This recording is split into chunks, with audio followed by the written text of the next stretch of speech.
네, 하나님 말씀 보겠습니다. 하나님 말씀 누가복음 신약 성경 누가복음 17장 5절부터 10절.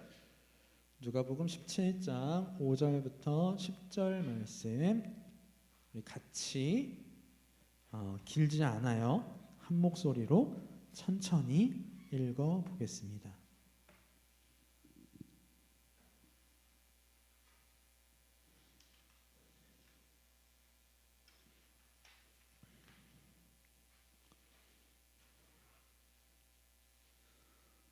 신약성경 124쪽, 제 성경으로는 124쪽입니다. 민혁아, 현진이 오늘 집에 있대?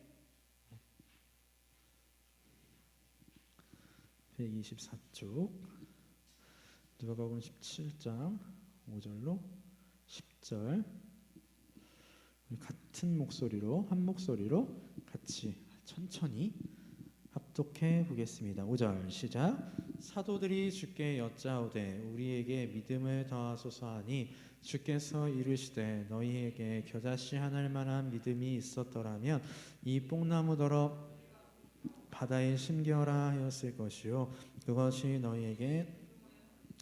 너희 중 누구에게 밭을 갈거나 양을 치거나 하는 종이 있어 밭에서 돌아오면 그더러 곧 와 앉아서 먹으라 말할 자가 있느냐.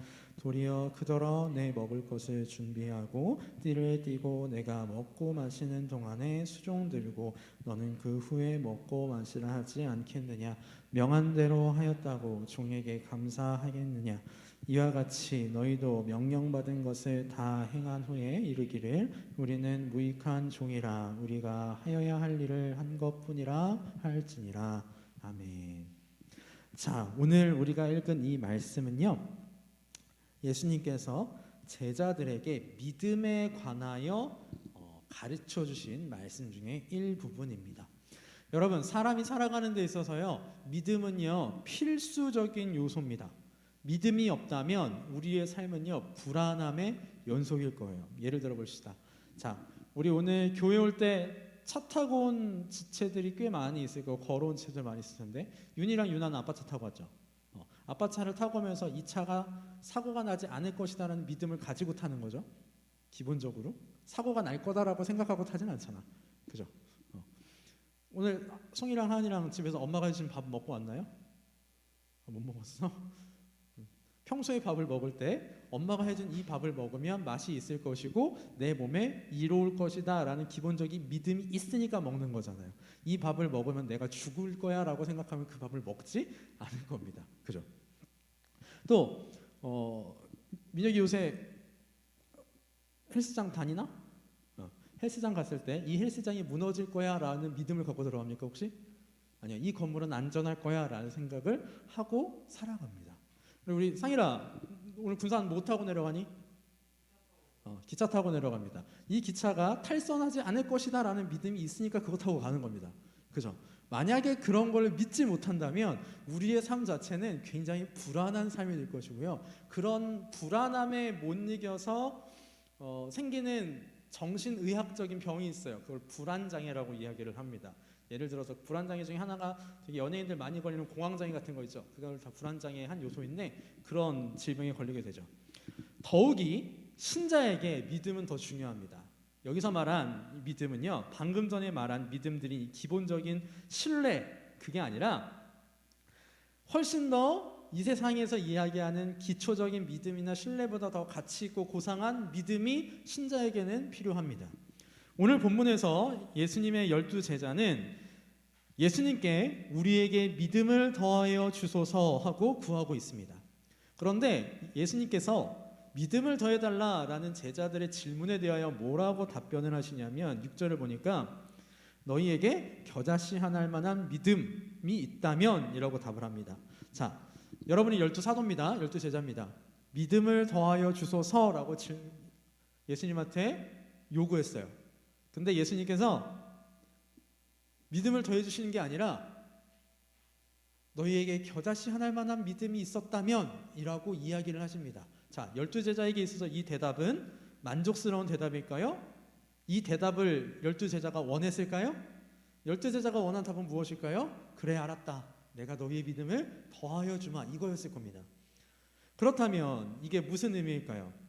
분명한 것은 우리는 믿음을 더하여 달라고 구해야 한다라는 것입니다.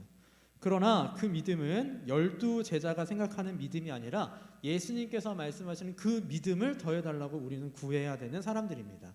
자, 오늘 이 시간, 오늘 이 본문 말씀을 통하여서 제목 간단합니다. 믿음을 더하여 주소서라는 제목으로 하나님의 말씀을 증거하도록 하겠습니다.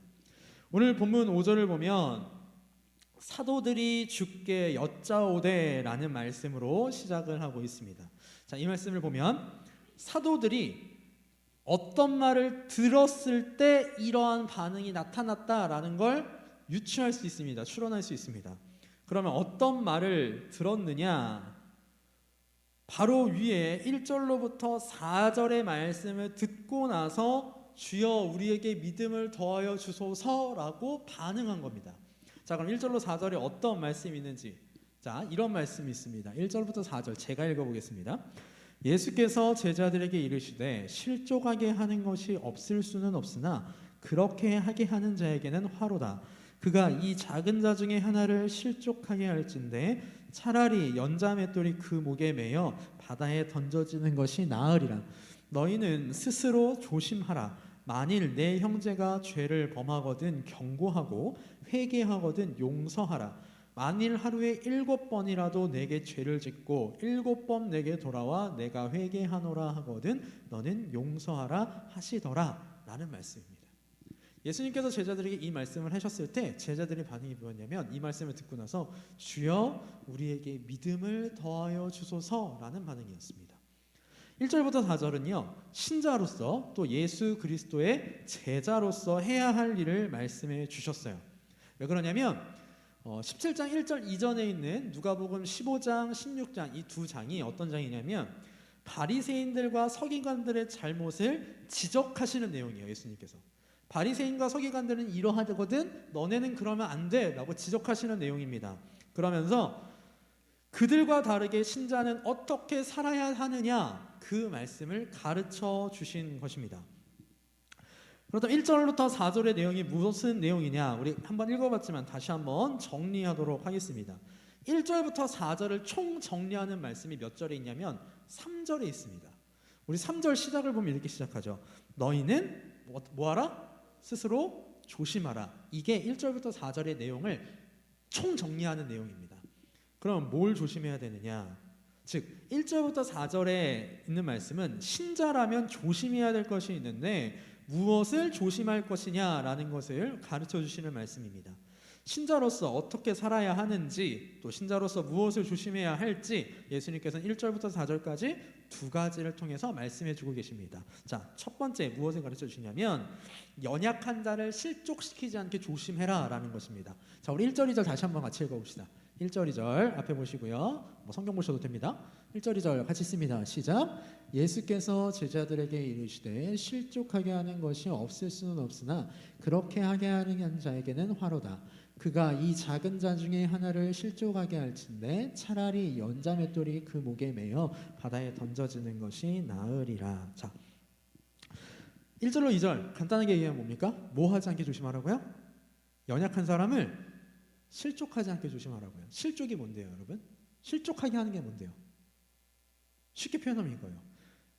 사람 다리 걸지 말라 이 뜻입니다. 다리 걸지 말아라. 실족이라는 건 넘어지는 거잖아요. 다른 사람 넘어뜨리도록 다리 걸지 마. 그 말씀을 해주고 계십니다. 얼마나 이 말씀이 중요한 말씀이냐면 다른 사람을 실족하게 하면 그 벌이 그게 어떤 것보다 더 무서운 죄냐면 차라리 연자맷돌 목에 메고 바다에 다이빙하는 게 사람 실족시키는 것보다 더 낫다라고 이야기를 하세요. 무슨 소리냐면 여러분 연자맷돌 메고 바다에 점프하면 어떻게 돼요?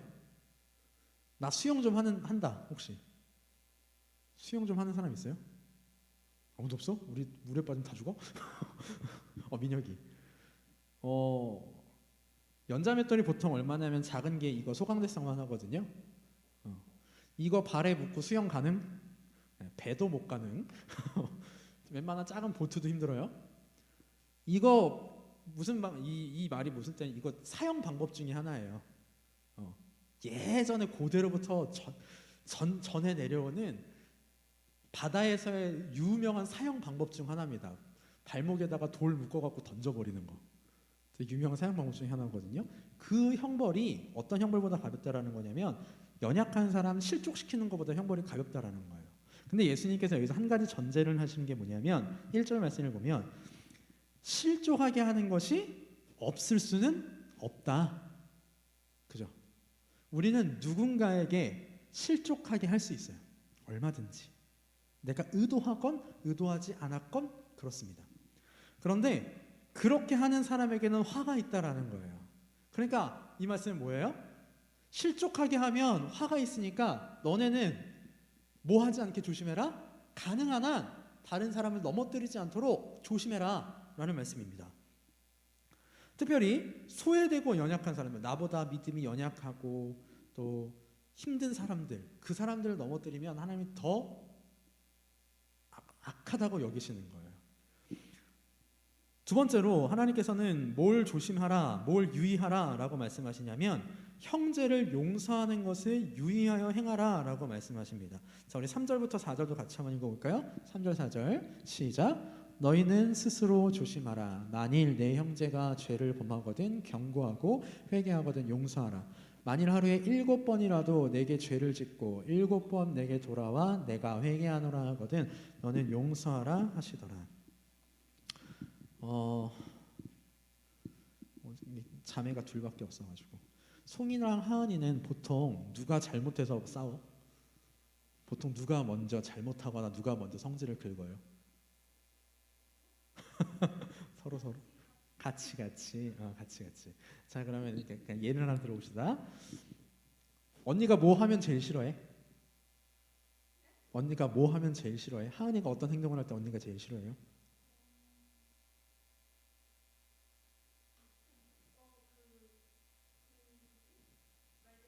말대다? 말대꾸? 자, 송이가 하은이한테 무슨 얘기를 했는데 하은이가 굉장히 짜증 섞인 톤으로 말대꾸를 팍 했어요. 짜증이 생겨갖고. 그러면서 송이가 화가 나겠죠. 근데 하은이가 내가 잘못했구나라고 인식을 했어. 그래서 언니 미안해 라고 이야기를 했습니다. 한 번 정도까지는 봐줄 수 있지. 한 번 정도까지는. 근데 그게 하루에 오늘 말씀 있는 그대로를 하면 7번 연속으로 그렇게 돼. 그럼 사람으로서 어떻게 될 것 같아요, 여러분? 용서가 될까요, 이게? 이건 용서가 되는 게 아니라 더 열받죠. 사람으로서. 나를 갖고 노나? 소희야, 준이가 그랬다고 생각을 해봐. 7번 똑같은 너한테 잘못을 했는데 7번 똑같이 언니 미안해, 진짜 미안해, 내가 다시는 안 그럴게. 그리고 5분 있다 또 그러고 있는 7번을 반복을 해서 35분 연속으로 했어. 열이 받아요, 안 받아요? 열 받아요. 사람이 열 받아요. 근데 예수님이 뭐라 그러세요? 7번 그렇게 할지라도 어떻게 해주래요? 용서해 주래요. 그걸 조심하라라는 거예요. 신자라면 이래야 된다라는 거예요. 예수님의 말씀은. 신자라면 연약한 사람 실족시키지 않도록 최대한 조심하고 나한테 잘못한 사람이 용서를 구하면 하루에 7번 연속으로 그렇게 할지라도 해주어라 라는 말씀을 해주신 겁니다. 자, 이 말씀을 하잖아요. 이 말씀을 딱 들었을 때 우리 청년부 원들 중에서 이 말씀 그대로 지킬 수 있는 사람이 있습니까? 강사님, 저는요 다른 사람을 절대 실족시키지 않을 거고요, 넘어뜨리지 않을 거, 상처 주지 않을 거고요, 나한테 어떤 잘못을 해도 나는 그걸 다 용서해 줄 거예요. 용서해 줄 수 있어요. 지은이 가능해 혹시? 안 돼요. 저도 안 돼요. 불가능합니다. 우리 모두 다 알고 있어요. 이건 안 돼. 불가능해. 자, 그 생각을 똑같이 누가 했냐면 12 제자가 합니다. 예수님께서 이렇게 딱 가르쳐 주셨어요. 야, 신자로서 너네 이렇게 살아야 돼. 특별히 너네는 나의 12 제자로서 이렇게 살아야 돼. 다른 사람 넘어뜨리지 마. 상처 주지 마. 다른 사람이 잘못을 하루에 7번 연속으로 할지라도 7번 연속 잘못했다고 하면 너넨 용서해 줘야 돼. 이 얘기를 딱 들었을 때 12 제자의 생각이 무슨 생각이냐면 이거였어요. 지금의 말로 표현하면 헐, 저걸 하라고? 가능해? 안 돼. 저건 안 돼. 저건 안 되는 거야. 단 저걸 하기 위해서 우리한테 필요한 게 있는데 그게 바로 믿음이야. 믿음이 필요해. 우리는 지금 안 되지만 믿음이 필요해 라는 생각을 합니다.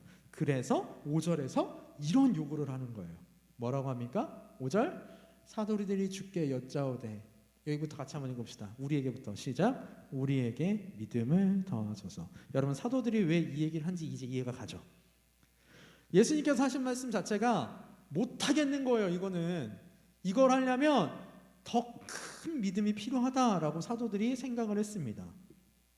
이러한 사도들의 자세는 우리가 본받아야 될 훌륭한 신앙의 자세입니다. 여러분, 신자에게는, 우리에게는 믿음이 필요합니다. 신자로서 살아가려면 믿음이 필요해요. 그것도 더 필요합니다. 여러분, 지금 5절에서 이 질문을 하는 12사도들에게 믿음이 없었을까요? 전혀 없었을까요? 믿음이 0이었을까요? 아니요, 이들에게 믿음이 있었어요. 그런데 지금 내가 가지고 있는 것보다 더 큰 믿음, 더 많은 믿음이 필요하겠다라고 생각을 해서 사도들이 요구를 한 것입니다. 그런데 여기에서 제자들이 믿음에 관해 한 가지 오해를 하고 있습니다. 제자들은 믿음을요, 양적인 개념으로 생각을 하고 있어요. 양적인 개념으로. 자, 민혁의 부모님은 믿음이 좋으신 편이라고 생각해요? 자, 똑같은 질문 할게. 믿음이 많으신 편이라고 생각을 해요? 갸우뚱하죠. 여러분, 우리가 믿음을 평가할 때 저 권사님, 저 집사님은 믿음이 좋으셔라고 평가를 합니까? 믿음이 많으셔라고 평가를 합니까? 좋으시다라고 평가를 해요. 믿음은 양적인 개념이 아닙니다. 믿음은요, 질적인 개념이에요. 믿음이 적고 많음에 따라 사도들은 내가 무엇을 할 수 있고 할 수 없고가 달라진다라고 생각을 했어요. 그러나 믿음은 방금 전에 말씀드린 것처럼 적고 많은 것으로 표현할 수 없습니다. 믿음은 좋음으로 표현할 수 있어요. 그렇다면 여러분, 좋은 믿음이란 뭘까요? 우리 이상 그 생각 한번 해봤으면 좋겠어요. 우리 나눔 청년부들은요, 어떤 믿음이 좋은 믿음이라고 생각합니까? 아니, 더 근본적으로 믿음이 뭘까요? 믿음이 뭘까요? 우리 청년부에서 가장 믿음 생활을 오래 했어요. 성주 씨, 믿음이 뭡니까? 행하는 거? 윤희야, 믿음이 뭐예요? 순종하는 거? 그래도 다들 교회 다닌 가닥이 있어가지고 한 달에 한 번씩은 나옵니다. 회장님, 믿음이 뭡니까? 믿음이 좋다라고 하잖아. 네, 믿음이 뭐예요? 그럼 좀 쉬운 질문. 좋은 믿음이 어떤 믿음이에요?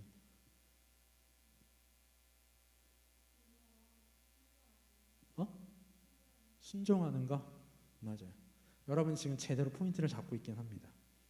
여러분, 믿음은요, 사실 딱 한 가지로 이거예요 라고 이야기하기는 애매합니다. 그죠? 여러분, 구원을 얻는데 믿음이 필요하다 그러잖아요. 그지? 근데 구원을 얻는데 필요한 믿음이 순종입니까? 행함입니까? 내가 뭘 행해야 구원받는 건 아니잖아요. 그죠? 거기서 믿음은 하나님의 선물이라는 개념이죠. 또 여러 가지 정말 믿음은 단 한 단어로 요약하기 어려워요. 그래서 오늘은 뭐 다 설명을 할 수 없으니까 오늘은 우리 본문에서 말하는 바 믿음이 무엇인지를 한번 찾아보려고 합니다. 자, 그러나 그 전에 우리는 믿음에 있어서 중요한 예수님의 가르침을 한번 생각해 봐야 합니다. 제자들은 아까 믿음을 어떤 개념으로 생각하고 있었다고요? 양적인 개념으로 생각하고 있었다고요. 그러나 예수님께서는 믿음은 양적인 개념이 아니라 질적인 개념이라고 포인트를 잡고 계십니다. 자, 본문 6절 같이 한번 읽어봅시다. 본문 6절 시작. 주께서 이르시되 너희에게 겨자씨 하나일 만한 믿음이 있었더라면 이 뽕나무더러 뿌리가 뽑혀 바다에 심겨라 하였을 것이요 그것이 너희에게 순종하였으리라. 자, 6절 말씀을 보면 일단 배경을 한번 생각을 해봐야 되는데, 예수님과 예수님의 12제자는 지금 어느 곁에 서 있냐면 어떤 한 뽕나무 곁에 서 있는 거예요. 뽕나무 혹시 본 사람? 뽕나무 혹시 본 사람 있을까요? 우리 형제들 군대 가 있을 때 뽕나무 본 적 없어요? 오디 알아요 혹시? 오디가 뽕나무 열매예요. 오디 이게 막 떨어지잖아요. 그게 뽕나무예요. 뽕나무 되게 큽니다, 여러분. 근데 뽕나무의 특징이 뭐냐면 뿌리가 굉장히 넓고 깊게 박혀요. 특히 여기서 예수님이 말한 이 뽕나무는 뽕나무 중에서도 가장 뿌리가 튼튼하고 깊게 박히는 뽕나무라고 합니다. 예수님께서 이 뽕나무를 가리켜서 뭐라고 하시냐면 너희에게 겨자씨 한 알만한 믿음이 있으면 이 뽕나무더러 뽑혀서 바다에 심기어라 하였을 것이도 뽕나무가 알아서 분갈이 되었을 것이다 라고 말씀하고 계시는 거예요. 말이 안 되는 얘기죠. 불가능해 보이는 얘기입니다. 그러나 겨자씨 한 알만한 믿음이 있다면 불가능한 것도 가능하다라고 예수님을 말씀하고 계세요. 자, 그러면 겨자씨 한 알만한 믿음? 이 얘기를 조금 해봅시다. 제자들이 믿음을 더하여 달라라고 했을 때 예수님께서는 너희에게 겨자씨 한 알만한 믿음이 있었더라면 이라고 답하고 계세요. 이러한 예수님의 대답은 제자들이 원했던 바랑은 전혀 다른 대답일 겁니다. 그들은 양적으로 생각했으니까요. 양적으로 생각해 봤을 때 겨자씨는 결코 많은 것을 나타내는 것도 아니고 큰 것을 나타내는 것도 아닙니다. 여러분, 겨자씨가 얼마나 작냐면요, 사이즈가 어느 정도 되냐면 큰 겨자씨가 얼마나냐면 여러분 네임펜 있죠? 네임펜 얇은 거, 그거를 이렇게 종이에다가 탁 찍어. 그러면 딱 종이에 딱 찍히는 점 있죠? 그게 큰 겨자씨 수준이고요. 작은 거는 0.38mm 볼펜이죠. 그걸 이렇게 한번 톡 찍어요. 한 그 정도 됩니다. 정말 작아요. 자, 제자들의 기준에 있어서 이렇게 작은 겨자씨를 예수님께서 있었더라면 이라고 얘기하시는 이 개념 자체를 보면 양적인 개념에서 보면 이건 형편없는 믿음인 거예요. 그런데 예수님께서는 그 믿음이 좋은 믿음이라고 얘기를 하십니다. 질적인 개념으로 보면 겨자씨만은 한 알만한 믿음은요 부족함이 없어요. 왜냐하면 겨자씨는 비록 작지만 살아 있습니다. 여러분. 그 겨자씨를 심으면 오늘 본문에는 나타나 있지 않지만 다른 겨자씨 한 알만한 믿음에 관해서 있는 말씀을 보면 무슨 예수님께서 말씀하시냐면 겨자씨 한 알이 땅에 심기면 그 나무가 자라서 새들이 날아와서 거기 그 그늘 아래 숨는다라는 말씀이 있거든요. 그건 이제 교회에 관한 말씀을 해주셨을 때 그런 말씀인데 겨자씨가 그렇게 작은데요. 심으면 보통 작으면 한 2m, 크면 6m까지도 자란대요.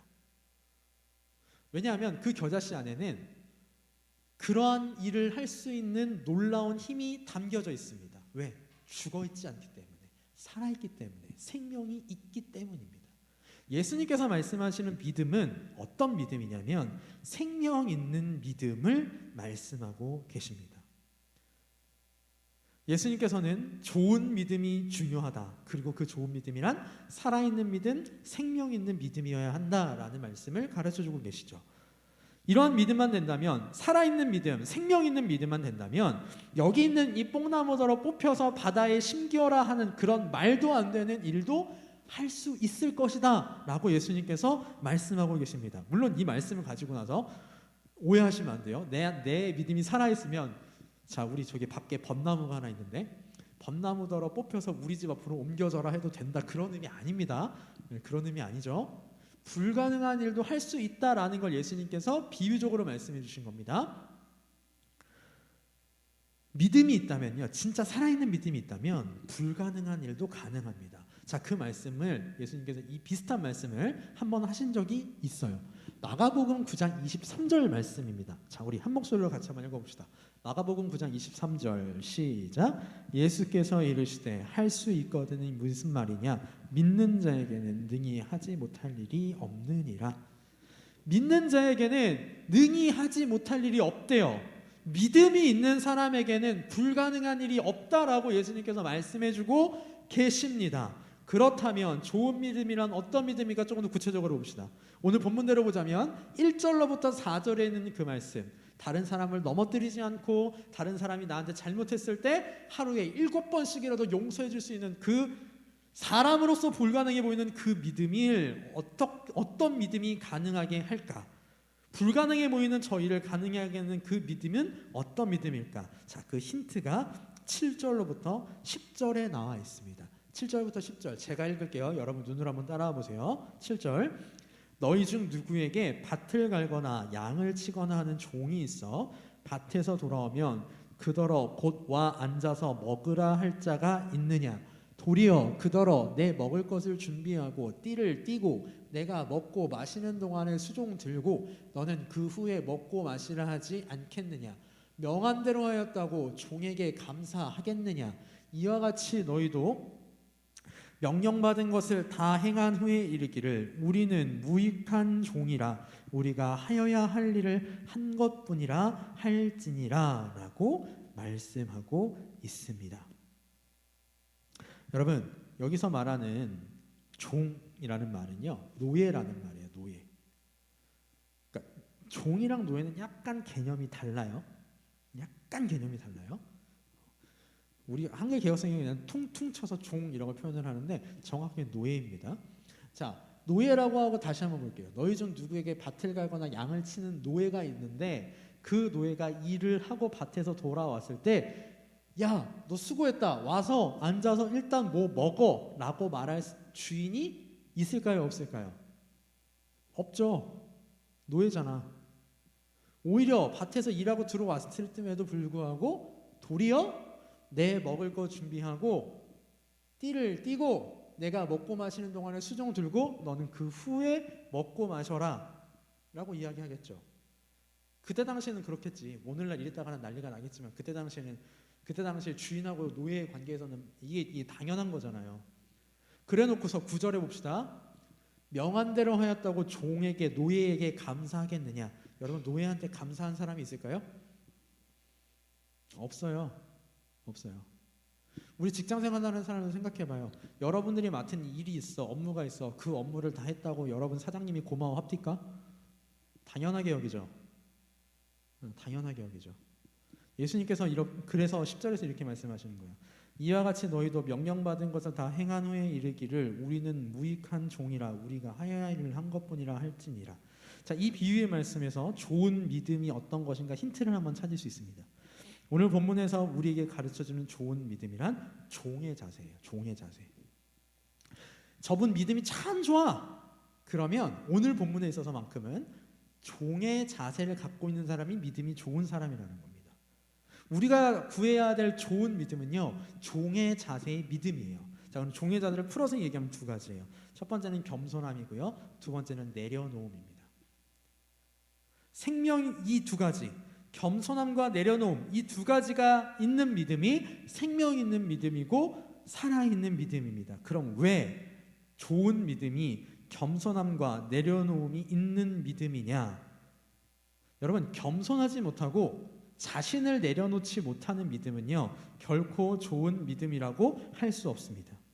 겸손하지도 않고 나를 내려놓지도 않은 사람은 아까 우리가 살펴봤던 1절로 4절의 삶을 살 수 없어요. 여기서 나를 내려놓는다라는 말이 조금 와닿지 않을 수 있으니까 말을 조금 바꿔볼게요. 나를 내려놓다. 어떻게 바꿀 수 있을까요? 나를 내려놓다. 송 선생님, 어떻게 가능할까요? 나를 내려놓다. 낮아진다? 맞아, 비슷해요. 소희야, 어떻게 설명할 수 있을까요? 우리 주일학교에서 물어봤어. 은결이랑 소율이가 선생님, 내려놓음이 뭐야? 라고 물어봤어요.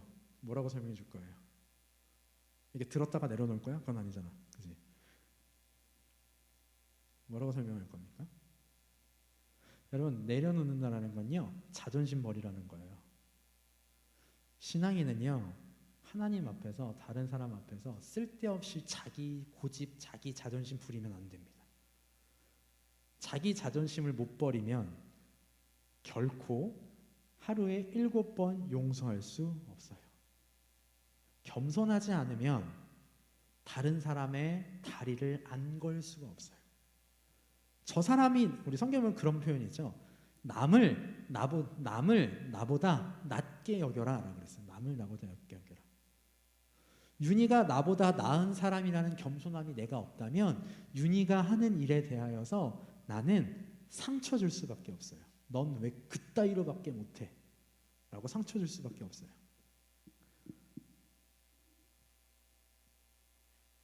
겸손하지 않은 사람은 다른 사람들을 무수하게 실족시키고 다른 사람의 잘못을 용납할 수 없습니다. 자신을 내려놓지 않으면, 내 자존심 버리지 못하면 나에 대한 잘못을 참을 수가 없어요. 겸손하고 자신을 내려놓는 종의 자세가 아니면 절대로 하나님의 말씀에 나를 맡기고 살 수가 없습니다.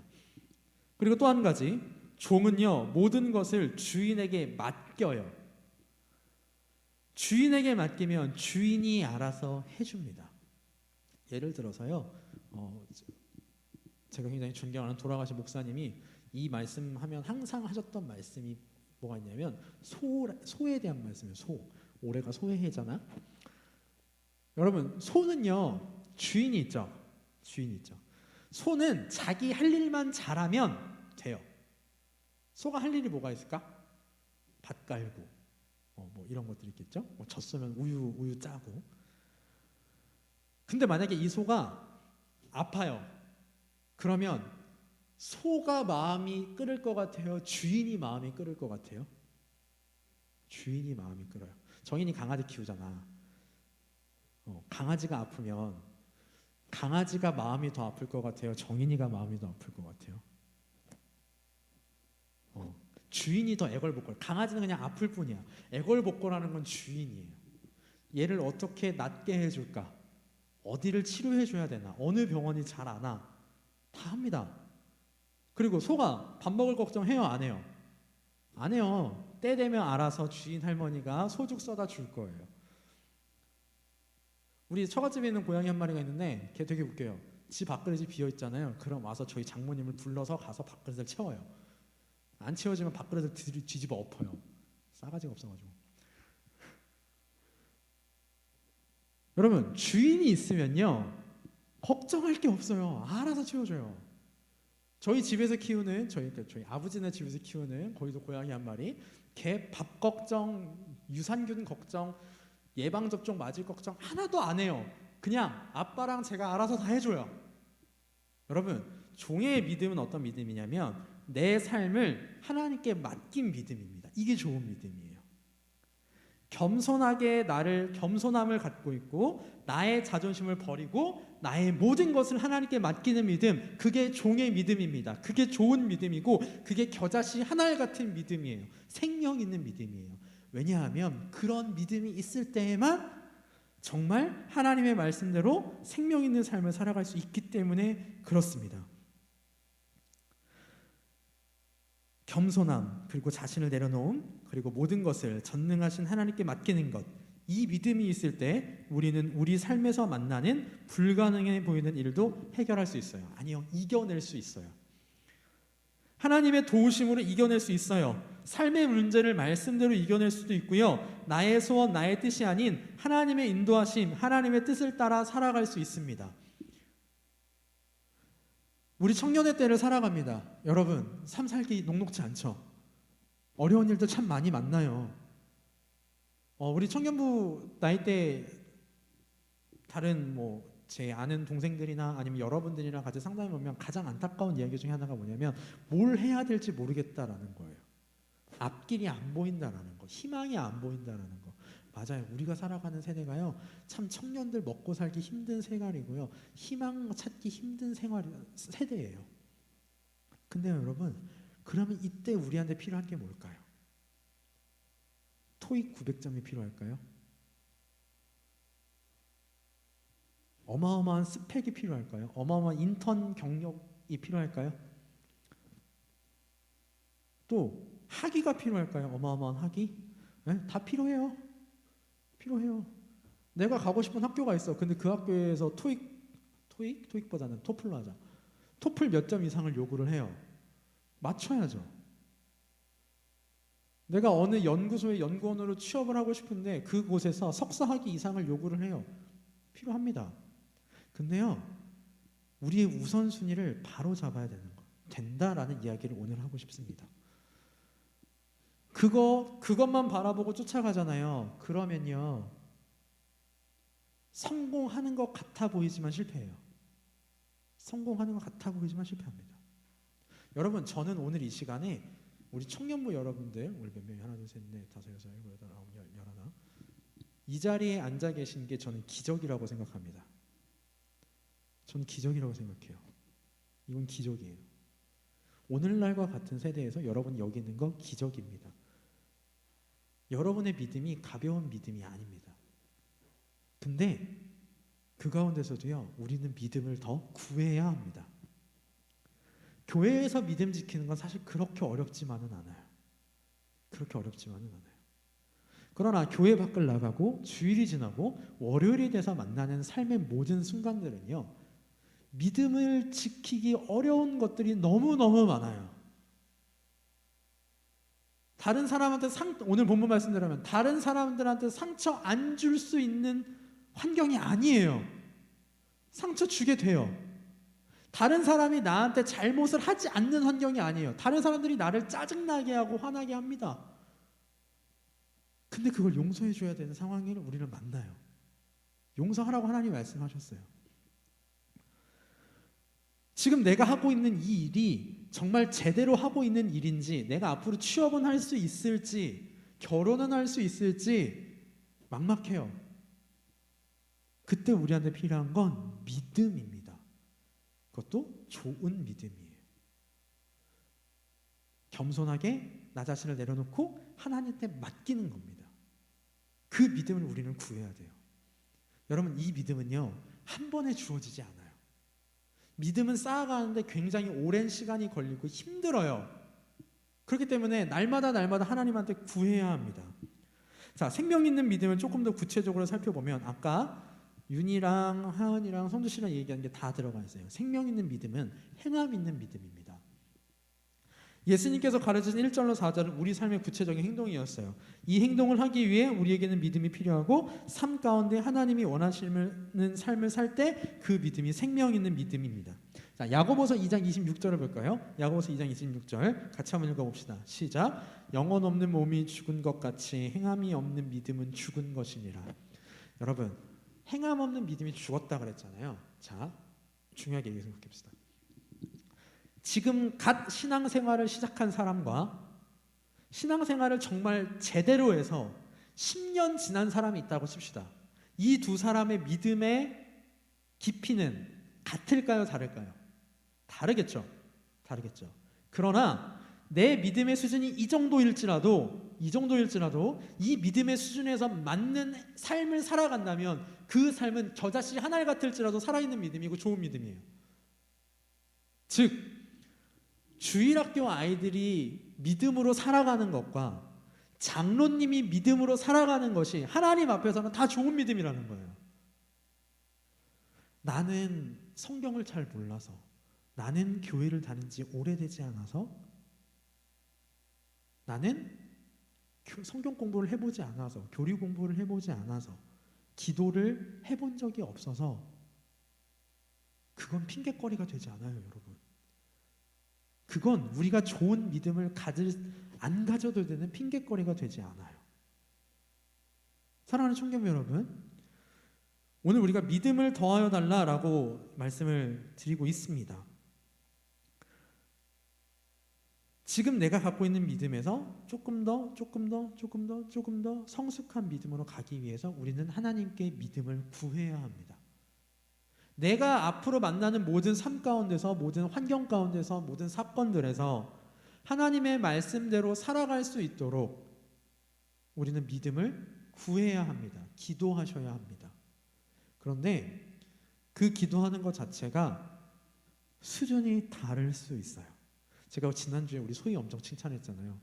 그 주일학교 대표 기도했다고. 잘했거든. 근데 여러분,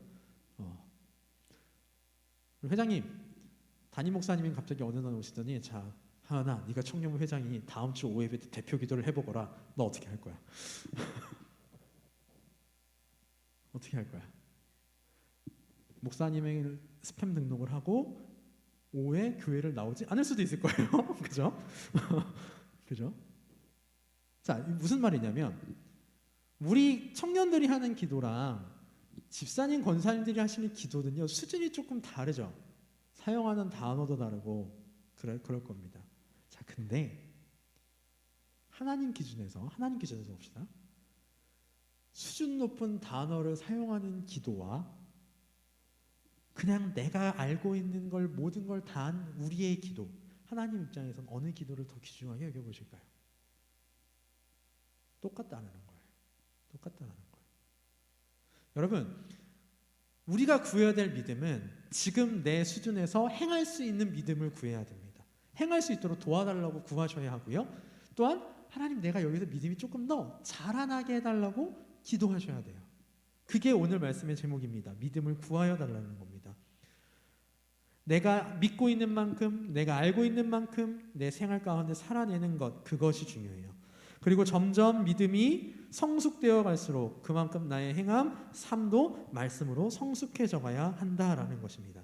이것이 생명 있는 믿음이고요. 이것이 하나님께서 원하시는, 또 우리가 하나님께, 예수님께 구할 믿음입니다. 저는 개인적으로 그런 생각을 해요. 우리 주일학교의 아이들 중에 진짜 믿음 좋은 애들 있거든요. 진짜 믿음 좋은 애들 있어요. 엄마는 집사님인데 교회 안 나오는데 애는 나와. 여러분, 누가 믿음이 더 좋은 거예요? 집사님이 더 좋은 거예요? 주일학교 학생이 좋은 거예요? 뻔하잖아, 답은. 그죠? 할 수 있는 일은 뭐가 더 많아요? 집사님이 할 수 있는 일이 훨씬 더 많아요. 집사님이 할 수 있는 일이 훨씬 더 많아요. 그러나 그 믿음이 하나님이 인정하실 만한 믿음이냐라는 거예요. 아니에요. 아니에요. 겉으로 아무리 포장된 믿음은 소용없어요. 내가 교회를 몇 년 다녔다. 나는 그 다니는 동안 한 번도 주의를 어기지 않았다. 네, 뭐 주의를 어기지 않는 건 좋습니다. 그런데 그게 믿음의 다는 아니라는 거예요. 믿음은요, 행함이라 그랬잖아요. 순종이라 그랬잖아요. 밖에서 하는 거예요. 밖에서. 여러분의 믿음 밖에서 들통나요. 집에서 들통나요. 집에서. 제가 아까 우리 여러분들이 이 자리에 앉아서 기적이라 그랬잖아요. 많은 집사님들 혹은 권사님들이 가끔가다 이런 말씀을 하실 때가 있어요. 우리 애가 중고등부 때까지는 잘 나왔는데, 우리 애가 주일학교는 잘 나왔는데 왜 20살 넘어가니까 교회를 안 나오는지 모르겠어요. 왜일까요? 믿음이 안 들어갔거든. 살아있는 믿음이 들어가지 않았거든. 그럼 살아있는 믿음이 왜 안 들어갔을까요? 여러 가지가 있겠지만 여러분이 집에서 안 들어가면 안 들어가요. 우리 중에는 부모님이 믿지 않으심에도 불구하고 이 자리에 앉아있는 우리 지체들도 있습니다. 그렇죠? 그렇다면 여러분들은 누군가를 통해서 믿음의 모습을 봤을 거예요. 그게 뭐 목사님이 됐건 교회 선생님이 됐건 그럴 겁니다. 또 부모님이 교회를 다니시는 우리 지체들은 부모님을 통해서 믿음이 무엇인지를 배웠을 겁니다. 자, 좋아요. 그렇다면 그 믿음에서 멈추지 마시고요. 더 한 걸음 한 걸음 성숙해 나가시기 바랍니다. 그런 믿음이 있으면 우리 앞에 당하는 그 어떤 일들도 우리는 이겨낼 수 있습니다. 여기서 이겨낼 수 있다는 건 하나님의 말씀으로 돌파할 수 있다는 거예요. 하나님이 주시는 힘으로 이겨낼 수 있다는 거예요. 이게 하나님의 뜻이 맞다면 할 수 있다는 겁니다. 마지막으로 이 얘기만 하고 마칠게요. 오늘 좋은 믿음, 우리가 구해야 될 믿음은 겸손한 믿음이라고 그랬잖아요. 나를 내려놓는 믿음이라고 그랬잖아요. 나를 내려놓는다는 말의 뜻이 뭐냐면 하나님의 뜻에 맞게 살아가겠다라는 겁니다. 하나님 뜻에 맞게. 제발 부탁하건대 하나님의 뜻에 맞지 않는 일을 하면서 왜 내 인생은 이렇게 꼬이는 걸까 고민하지 마세요.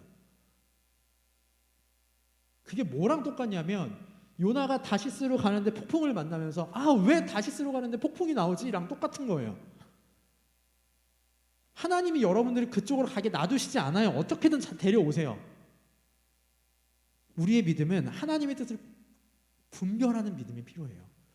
그리고 그 가운데 말씀을 순종하고 하나님이 정하신 룰대로 내 삶을 살아가는 것, 그것이 필요합니다. 그런 믿음이 우리 나눔청년부 여러분들에게 가득하기를 바랍니다. 우리에게 생명 있는 믿음이 있다면 어떤 문제를 만날지라도 두려워하지 않고 이겨낼 수 있습니다. 하나님이 원하시는 삶을 살 수 있습니다. 내가 원하는 삶이 아니라 하나님께서 원하시는 삶을 살 수 있어요. 그러면 성공해요. 하나님이 원하시는 삶을 살면 성공한다니까요. 내가 원하는 삶을 살면 겉으로는 성공했는데 알고 보면 실패한 삶이 많아요. 삶이에요. 그러나 하나님이 원하시는 삶을 살면 하나님도 성공, 나도 성공이에요. 그런데 내가 원하는 삶을 살아서 내가 성공한 것 같아? 실패. 왜? 영적으로 손해가 이만저만이 아니거든요. 사랑하는 나눔 친구 여러분, 우리 모두 다 진짜 성공합시다. 진짜 성공합시다.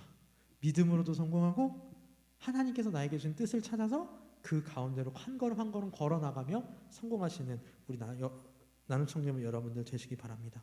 그를 위하여서 다른 무엇보다 오늘 말씀의 제목처럼 생명이든 믿음을 더해달라고 구하는 우리 나눔 청년부 되시기를 간절히 소원합니다. 자, 오늘 이 시간 잠깐 함께 통성으로 기도하겠습니다. 하나님, 우리에게 생명 있는 믿음을 주십시오. 하나님 말씀 앞에 겸손하게 해주시고 내 자존심 내려놓게 하시고 하나님만 믿고 의지하는 그 믿음, 하나님이 나를 선한 길로 인도하실 것이다 라는 그 믿음을 주님 나에게 더하여 주시옵소서. 이 시간 다 같이 함께 통성으로 기도하겠습니다.